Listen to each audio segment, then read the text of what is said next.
Pada zaman dahulu, di suatu negara ada seorang tukang pedati yang rajin dan tekun. Setiap pagi, dia membawa barang dagangan ke pasar dengan pedatinya. Suatu pagi, dia melewati jembatan yang baru dibangun. Namun sayang, ternyata kayu yang dibuat jembatan tersebut tidak kuat. Akhirnya tukang pedati itu jatuh ke sungai. Si tukang pedati dan keluarganya tidak terima karena mendapat kerugian gara-gara jembatan yang rapuh.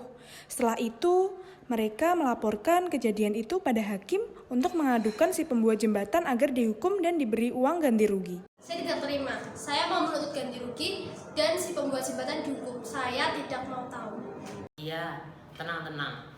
Dijawab aja belum, sudah ngomong-ngomong sendiri. Apa sih sebenarnya? Saya tidak terima keluarga saya kehilangan pedati beserta kuda dan dagangannya karena jembatan yang dilalui rapuh. Saya ingin menuntut si pembuat jembatan untuk dihukum dan ganti rugi. Oh, jadi seperti itu.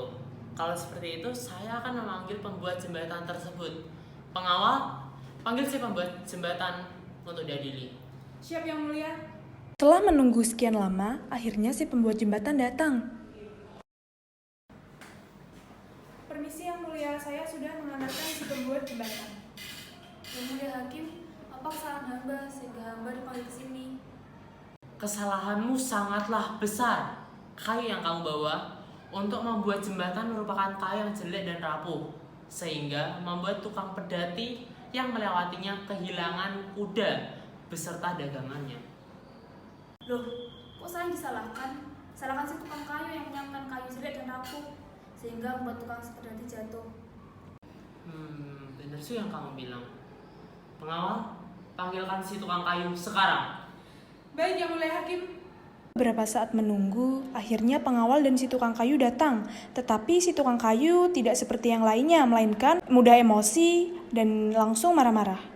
Permisi Yang Mulia, ada apa gerangan hingga hamba dipanggil kemari? Kesalahanmu itu sangatlah besar. Kamu menjual kayu yang jelek dan rapuh kepada si tukang kayu yang membuat jembatan menjadi rapuh dan mengakibatkan si abang pedati kehilangan kuda serta dagangannya. Jadi menyalahkan saya, salahkan saja si penjual kayu yang menjual kayu jelek dan rapuh. Iya, benar juga apa yang kamu katakan.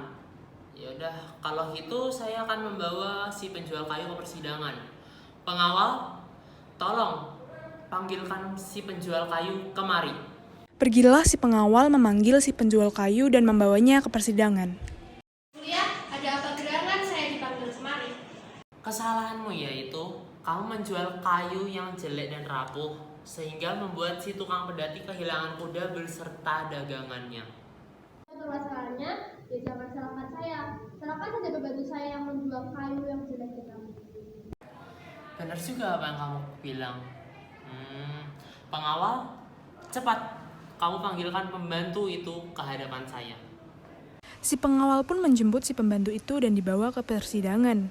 Seperti halnya orang yang telah dipanggil terlebih dahulu oleh si hakim, tetapi si pembantu tidak secerdas yang lainnya, sehingga tidak bisa memberi alasan kepada hakim yang tepat. Maaf Yang Mulia, tapi saya tidak tahu kalau kayu tersebut jelek dan rapuh. Tapi jika mereka tahu kayu itu jelek dan rapuh, mengapa tidak menukarnya? Kalau memang salah ya salah saja. Sekarang kamu harus dihukum dan mengganti rugi semuanya. Pengawal, cepat masukkan dia ke penjara, setelah itu sita semua uangnya. Akhirnya sang hakim memutuskan bahwa si pembantulah yang bersalah dan pembantu tersebut dihukum serta harus mengganti rugi. Pengawal, apakah hukumannya sudah dilaksanakan?